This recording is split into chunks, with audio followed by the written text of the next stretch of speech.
The biggest clubs in world football tend to have the best academies. There were 7 academy graduates: Victor Valdez, Gerard Piqué, Sergio Busquets, Xavi, Andres Iniesta, Pedro, and Lionel Messi, in the Barcelona starting 11 that won the 2011 Champions League final, in possibly the greatest club team ever assembled.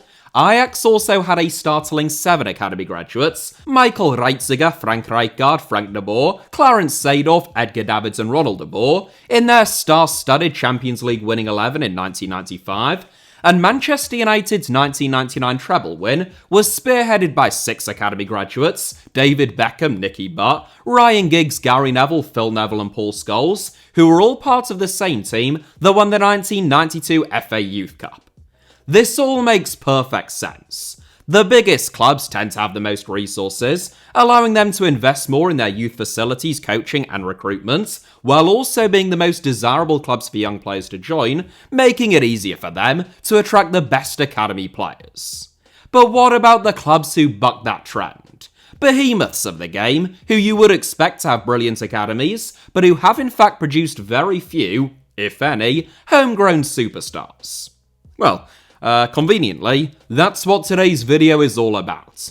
So without any further ado, who was of course a fantastic academy player, but failed to develop as hoped within the senior game, here are 7 huge football clubs with surprisingly poor academies. 7th, Botafogo. One of the so-called Big 12 or G12 clubs in Brazil, whilst Botafogo may be the smallest of the 12, in terms of fan base, they are the reigning Brazilian and South American champions, having banished their unwanted Botafogo nickname in 2024, lifting only a 3rd Campeonato Brasileiro Serie A title, and a first ever Copa Libertadores.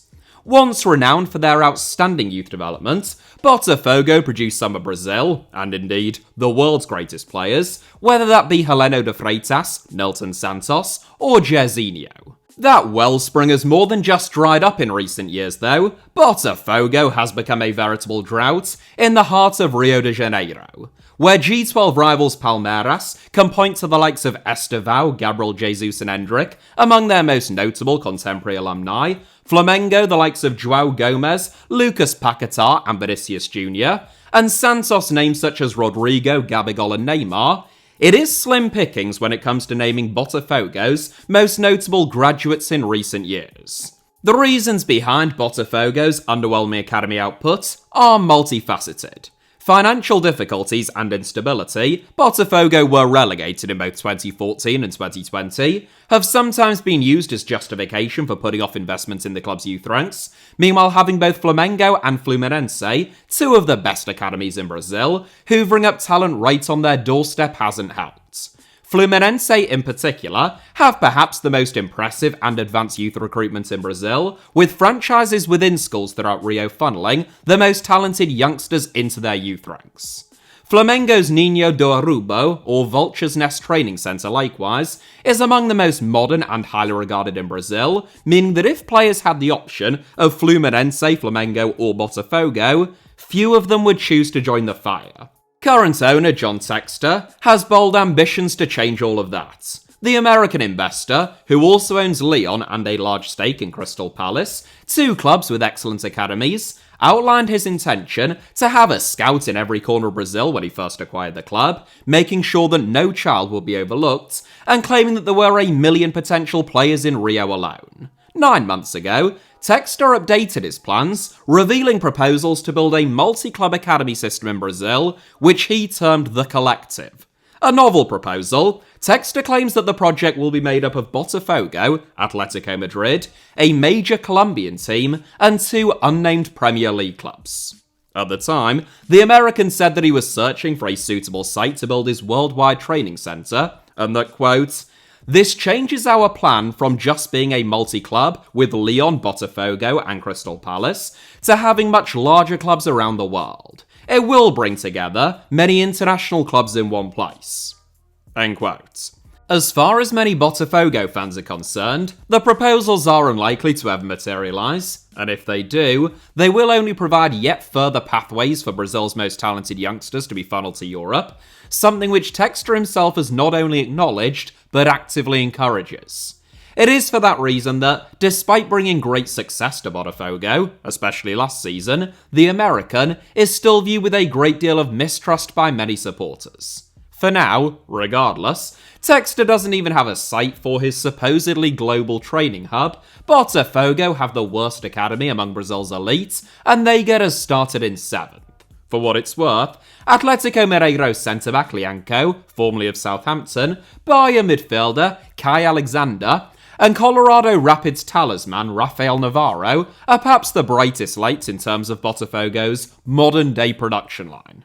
I mean, it's a far cry from Neymar, Vinicius and Rodrigo for a club that was ranked as the 12th best in the entire world in FIFA's 20th Century Awards, and which technically has the most international trophies, 31, of any Brazilian club. 6th, Real Madrid.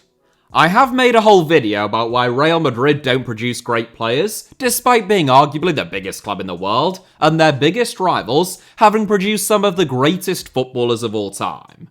I would, of course, highly recommend watching that video, and I'm not just saying that because I made it, although that helps of course, but because I think that it's quite interesting. But the long and short of it is that Madrid's academy isn't designed to produce great players, it is designed to churn out a constant conveyor belt of good players, which Madrid can hone at Real Madrid Castilla, farm out on loan, and sell on for a profit, generating the resources for the club to go out and sign potential, already made superstars from elsewhere.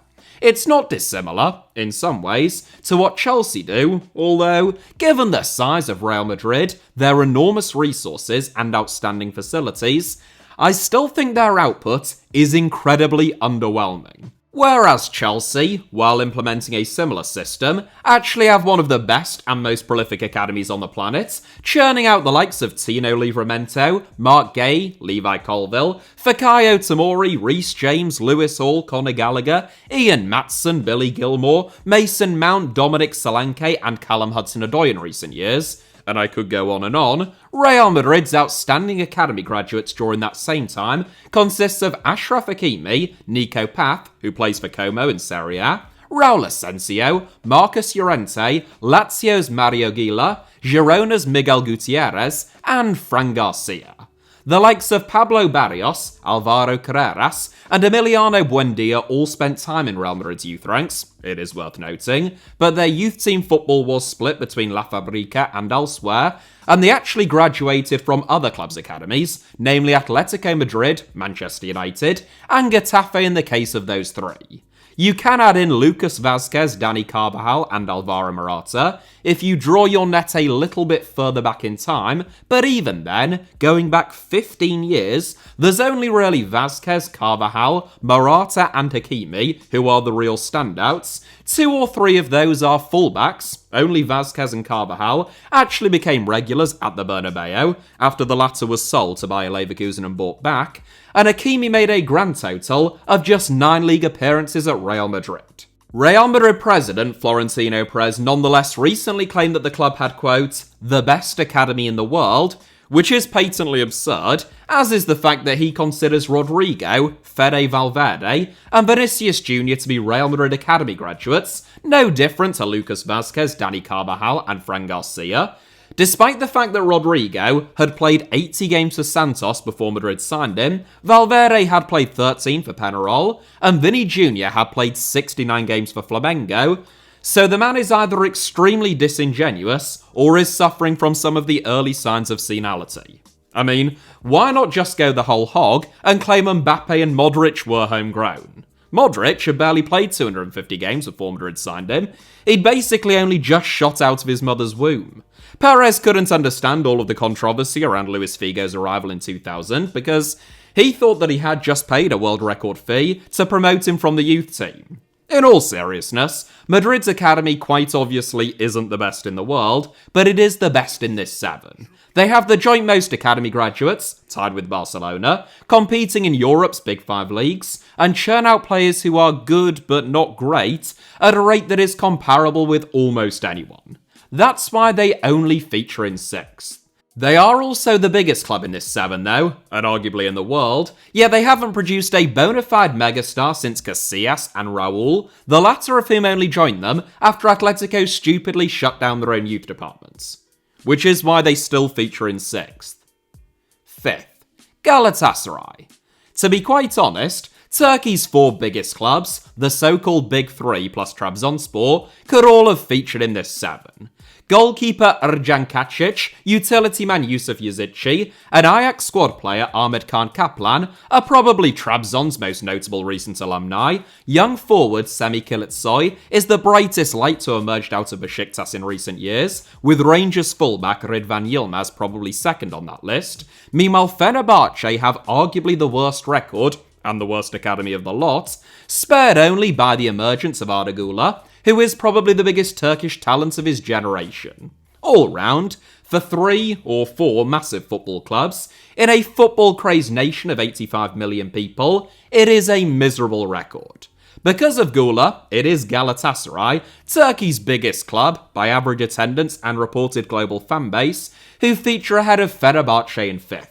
A mammoth club, Galatasaray has been home to the likes of Hakan Şükür, Wesley Sneijder and Giorgi Hagi, but none of them, crucially, came through the club's youth ranks. In fact, outside of Arda Turan, who had a few great seasons with Atletico Madrid before completely losing the plot and deciding to shoot up a hospital, and notorious racist Emre Belözoğlu, 20 and 30 years ago respectively might I add, Galatasaray's youth output is worse than, well, let's say, League One Birmingham City.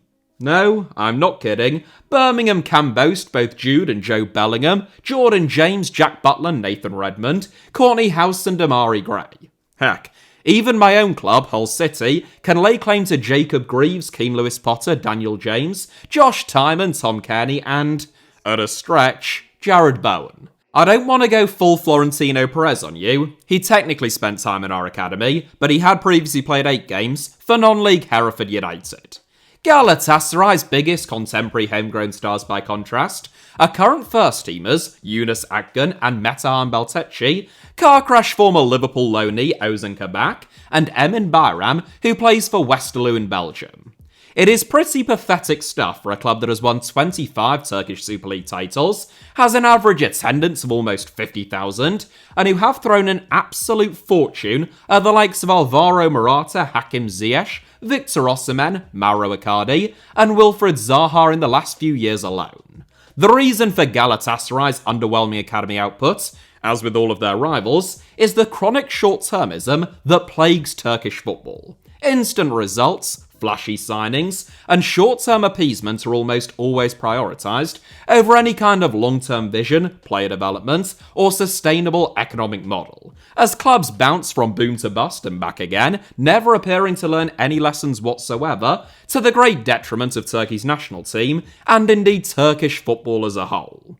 If Turkey's big 3 or 4 clubs started taking their academies and youth development seriously, there is every chance that Turkey could become a serious footballing nation in no time at all. Sadly, there is about as much evidence of that happening anytime soon as there is that Vinicius Jr. or Rodrigo came through the Real Madrid academy. 4th, Al Ittihad. Are Al Ittihad a huge club?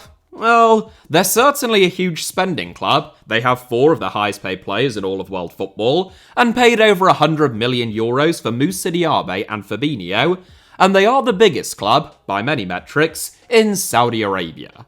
They have the joint biggest stadium, by far the highest average attendance, at almost 35,000, and they currently lead the Saudi Pro League table. Only Al Hilal have won more Saudi Pro League titles, and if you think that they are the bigger club, then feel free to include them instead, as their academy is also abysmal. Assuming you consider Al Ittihad to be eligible, even if you think that they are the smallest club in this 7, which they are, they make up for that by also having by far the worst academy. Founded almost 100 years ago, 97 to be exact, the club of Kante, Fabinho and Benzema at this moment in time, who are managed by former World Cup winner Laurent Blanc, the only Al Ittihad Academy graduate, estimated by Transfermarkt to be worth more than €1 million, is 21-year-old Marwan Al-Sahafi, who has played 41 times for Al Ittihad and is currently on loan at Beerschot in Belgium. After that, to be quite honest, there isn't much after that, aside from teenagers, Talil Hadji and Farha Al-Shamrani, both of whom are also currently on loan from Al Ittihad at Al Riyadh and Al Khaloud. It is no exaggeration, in fact, it would be a major understatement, to say that League Two crew Alexandra have a much better record in terms of youth development, able to point to Harry Pickering, Perry Young and Bobby Thomas, plus the likes of Danny Murphy, Ashley Westwood and Dean Ashton before them. The reason for Al Ittihad's shoddy academy output, as with most of their peers, essentially boils down to neglect and what they have prioritised. Big, eye-catching names, like Benzema, who earns a reported €200 million a season, have been the aim of the game. Meanwhile, Al Ittihad are yet to develop a player with a valuation of more than Benzema earns in a week. There are plans, rhetorically at least, to try and change that. Al Ittihad sporting director Domingos Suarez de Oliveira previously spent 20 years at Benfica, who have one of the best academies in the world. Oliveira recently stated, quote, "We need to develop the young Saudi players in a way that this club, in the future, can rely mostly on Saudi players." Adding, quote, "I know that if we are able to put the best training facilities, considering that we'll have the land for the new headquarters, together with a proper youth strategy, we will be able to have a gigantic centre of excellence here at Ittihad, which in my case, I deeply believe that we can fill the Saudi national team with probably the majority of their players, because we have the skills, we have the strategy, and we have the procedures to develop this strategy. If you ask me about 10 years from now, I want to develop the Saudi players the best way I can. And for that, I need facilities, I need a strategy, I need procedures, and I need something that we already have in Saudi, which is the raw material we have at the younger ages." End quote. It is a grand ambition. For now, though, their academy is dogshit, they developed almost no one of any note, and they feature in fourth. Third, Marseille. Historically the biggest club in French football, in terms of fan base, and the most successful before the Qataris bought PSG, Marseille probably ought to have one of the best academies in the world. Marseille itself is the second largest city and the third largest metropolitan area in France, home to close to 2 million people. The region lives and breathes football, has a younger than average age population by French standards, and next to no competition or rival clubs within about a 2 hours drive of them. With all of that in mind, Marseille's academy output in recent years has been beyond underwhelming. Outside of Aston Villa's Boubacar Kamara and Everton's Iliman Ndiaye, there has been next to no one of any note for about 20 to 25 years, going back to the era of Samir Nasri, Mathieu Flamini, and Andre Ayew. Even historically, relatively speaking, you would expect so much more. Although Marseille have always been a huge club, primed to hoover up talent across the south of France, they've also been historically very unstable.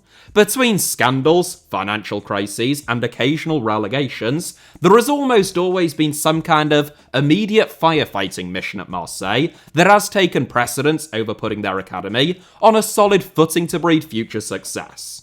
Whilst the likes of Lyon, Rennes, Monaco and latterly PSG all modernised their academies in line with Europe's elite, Marseille have sat on their hands for far, far too long and stagnated as a result.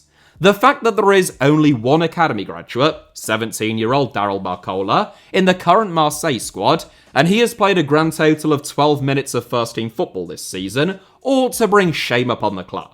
Since the arrival of Pablo Longoria as club president, who has a background in scouting, Marseille have made noises about finally putting their youth recruitment, facilities and coaching right, but they appear to have been too busy signing an array of either accused, charged, or convicted sex pests and killers to ever fully get round to it. Following a strong start to this season, Marseille's form has wobbled in recent weeks and months, attributed to complaints within the club squad about the attitude of Luis Enrique and Mason Greenwood. What a shame. Second, Zenit St. Petersburg. Bankrolled by Gazprom, Russia's state-owned energy giant, who have owned the club since 2005, Zenit St. Petersburg are now the dominant force in Russian football. They have the biggest stadium, by far the highest attendances, the biggest budget, and they have won 10 out of the last 17 Russian Premier League titles since winning their first ever crown back in 2007. Zenit are currently on a run of 6 straight Russian Premier League titles, although fellow billionaire bankrolled FC Krasnodar are threatening to end that run this season. The best Zenit Academy graduates, incidentally, like Andrei Arshavin, Igor Denisov, and Vyacheslav Malafeev, were all developed and stepped up to the first team before Gazprom became involved in the club. They received a huge influx of cash and started winning everything. Since then, the club's output has been both minimal and miserable, consisting of Dala Kuzayev, who now plays for League and relegation candidates Le Havre, Daniil Krugovoy, who plays for CSKA Moscow, and Ilya Vakanya and Kirill Shetinin, both of whom play for FC Rostov. For a super rich, super successful, supposed super club who dominate the football landscape in a city of 5 million people, making it the 4th largest in Europe, well, not to put too fine of a point on things, it isn't very good, is it? Zenit's focus on foreign players, often from Brazil, and short-term success since Gazprom arrived has led to their academy being overlooked, as is becoming rather a familiar tale at this stage. St. Petersburg also lacks the same level of grassroots development as Moscow, for example, somewhat limiting Zenit's player pool by comparison, but the primary issue is that Zenit have never prioritized youth development under Gazprom, and even when they have had talent on their hands, there has been very little pathway to the first team. Even following sporting and economic sanctions on Russia, following the country's full-scale invasion of Ukraine 3 years ago, which led to many foreign players leaving Russia, fewer arriving, and several clubs concentrating more of their efforts on producing their own players, Zenit have been the exception to the rule. There are 14 foreign players in the current Zenit squad, and more Brazilians, 6, including captain Douglas Santos, than the club has had notable academy graduates in about 50 years. First, Napoli.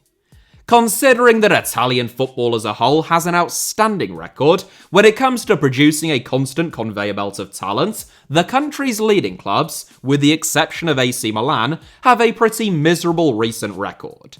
Napoli have never been one of Italy's great talent-producing clubs, but the Cannavaro brothers, Paolo and Fabio, both came through their youth ranks about 30 years ago, as did Napoli and Juventus legend Ciro Ferrara about a decade before them. Not since Lorenzo Insigne 15 years ago, though, the latest in the very short line of excellent Napoli Academy players, has the club produced a player of real note. And I really do mean of any note.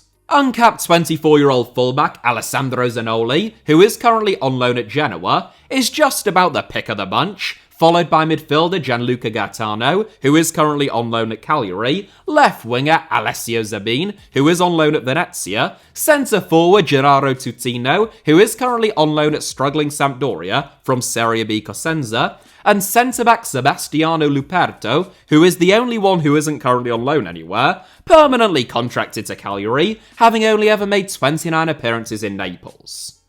They're hardly household names, and that's about it. A reminder at this point that Naples is the 3rd largest city in Italy, larger than Turin, home to roughly 1 million people and over 3.5 million in the wider metropolitan area. It is effectively a one-club province. Napoli are one of 4 Serie A clubs, with an average attendance in excess of 50,000, and the city is so obsessed with football that the only thing they love more than pizza is Diego Armando Maradona. You would think, with all of that in mind, that they might have a better academy than Exeter City, who beat them with Ollie Watkins alone, before you even get into Ethan Ampadu or Jay Stansfield, but apparently not. It's even worse when you think that the likes of Gianluigi Donnarumma, Ciro Immobile, and Antonio Di Natale are all from the Campania region, which Napoli ought to dominate, but none of them ever spent any time in the club's youth ranks. The problem for Napoli essentially boils down to a lack of facilities. Napoli's first team have trained at the Centro Sportivo de Castelvolturno since 2006, a small and not especially impressive training centre in of itself. Meanwhile, their youth teams have long shared publicly owned facilities with amateur clubs. As a result, Napoli have not only failed to optimise player development, their facilities and seeming lack of interest in youth team football has seen them lose players to clubs in the north, like Juventus, Roma, Lazio and the Milan clubs, who all have far better facilities and infrastructure. At the end of the 2010-11 season, in which Napoli returned to the Champions League, following a pre-season friendly against Barcelona, controversial club president Aurelio De Laurentiis announced plans to revamp the club's youth ranks using La Masia as a model. The project was called Serie A, but for the next 14 years, nothing happened, as Napoli's academy only continued to slip into ever greater stagnation and relative decline. Just last month, it was revealed that, at long last, De Laurentiis had apparently secured a site for the club's new first team and academy training centre in the La Piana district, at La Piana de Castelvolturno to be exact, with work on the site due to begin this summer. Napoli boss Antonio Conte, like Rafa Benitez and Carlo Ancelotti before him, reportedly emphasised the importance of having state-of-the-art training facilities, but given Napoli's record of working to a timeline and Conte's typical shelf life at a club, it would be a minor miracle if the project was completed while Conte was still there. Most Napoli fans are cautiously optimistic about the proposals, but having heard it all before so many times only for nothing to happen, and only for the only academy graduates in their current squad to be two goalkeepers who have played a combined 0 minutes of football this season, they'll believe it when they see it. That is it for today's video. Dishonourable mentions go to the likes of Inter Milan, Newcastle United, Juventus, Besiktas, Fenerbahce, Eintracht Frankfurt, Trabzonspor, Panathinaikos, and, if you consider them to be a big club, which they aren't really, if we're honest, Azerbaijani football's financially doped champions, Karabakh.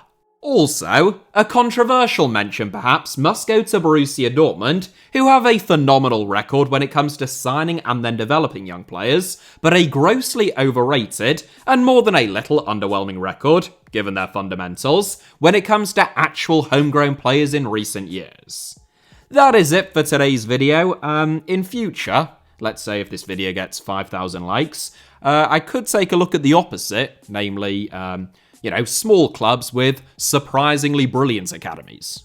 I haven't thought of the title yet, but something along those lines. As ever, thank you all for watching today's video. Hit the like button if you enjoyed it or found it, remotely interesting. Let me know your thoughts down below in the comments, and of course, make sure that you are subscribed and have notifications turned on not just for this channel, HITC Sevens, but also my second channel, Alfie Potsama, both of which should be about to appear on your screens now, along with a couple of videos, one from each, that you might enjoy watching after this. I recently uploaded my 5th video on the Alfie Potsama YouTube channel, so make sure to check that out. There will be a 6th before too long. It won't take another 6 months, of that I promise. And you can also become a channel member over there, should you wish to support my work additionally.